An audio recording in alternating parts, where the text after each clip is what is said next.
To my respect to our SDS Ma'am Pem, to our ASDS Dr. Hindayan.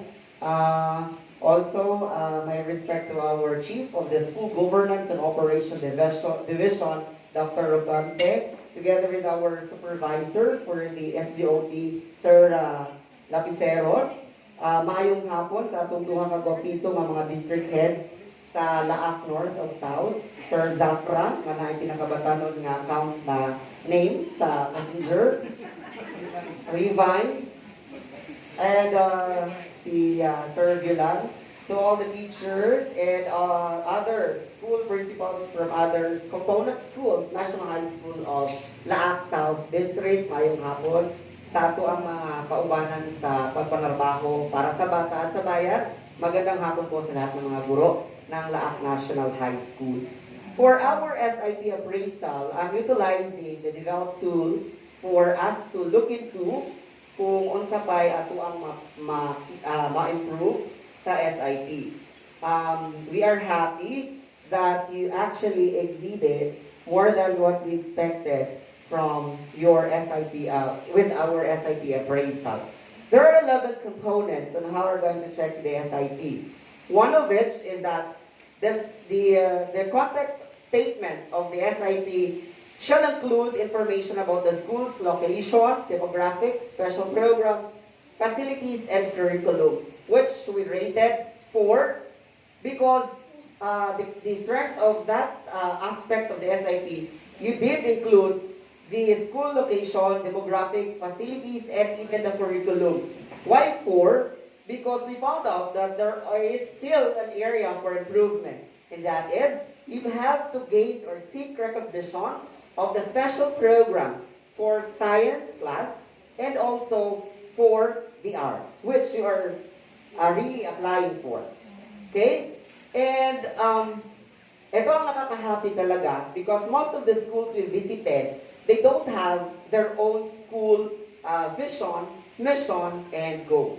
While in Laak, only in Laak National High School, that we found and also read between lines your school vision, mission, and goals anchored to DepEd's vision, mission, and core values. Because we need to contextualize how we're going to take things in the right path para mapadayunon ang atong operasyon sa eskwelahan. Next is that on the goals, we also applaud that you have categorized the areas of access, quality, and governance aspect. However, we need to revisit, enhance, or review the categorization of those identified PPAs which you identify so that it will materialize or materialize your targets or objectives para ma-address ang identified problems or issues in the school. On the aspect of school improvement areas, one of it is we find it a well-defined improvement areas, for it actually specified the different areas of concern or somehow addresses the different areas of concern. For easy parang basis, alam niyo sinabi ni ASDS kanina na halos hindi lahat nabigyan ninyo ng MOVs on the aspect of how are you going to come up with this decision nga nung ingon ana ang inyong PPA.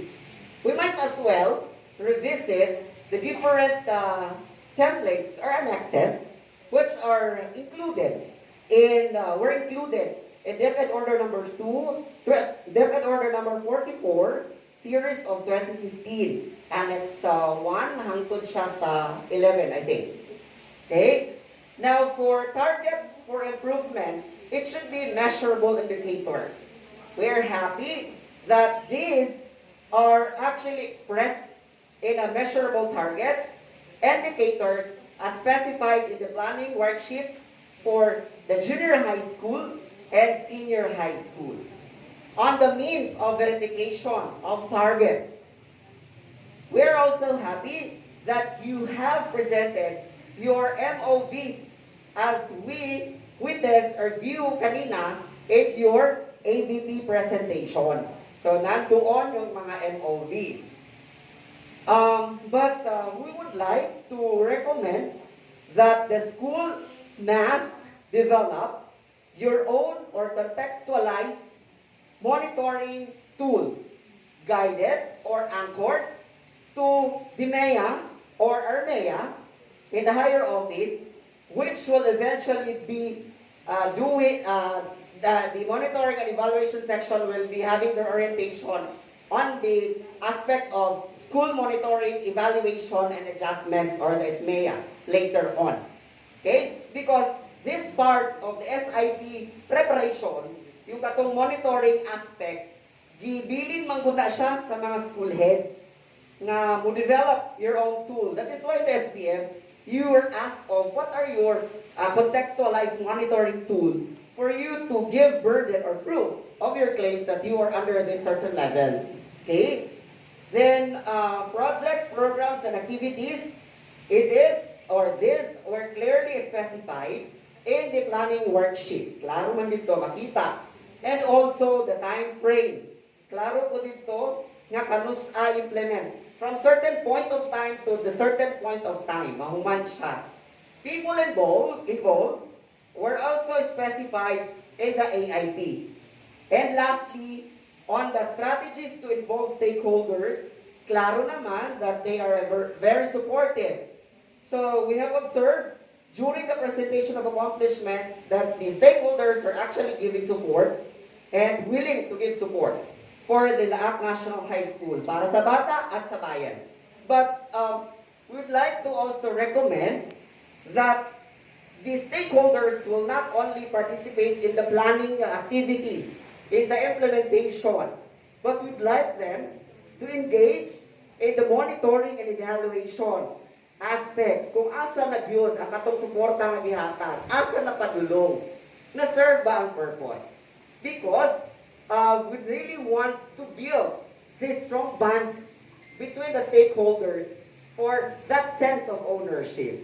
Okay? And lastly, your SIP is a functional SIP. Without asking anybody, we can say that it's a good master plan for the school. Thank you very much.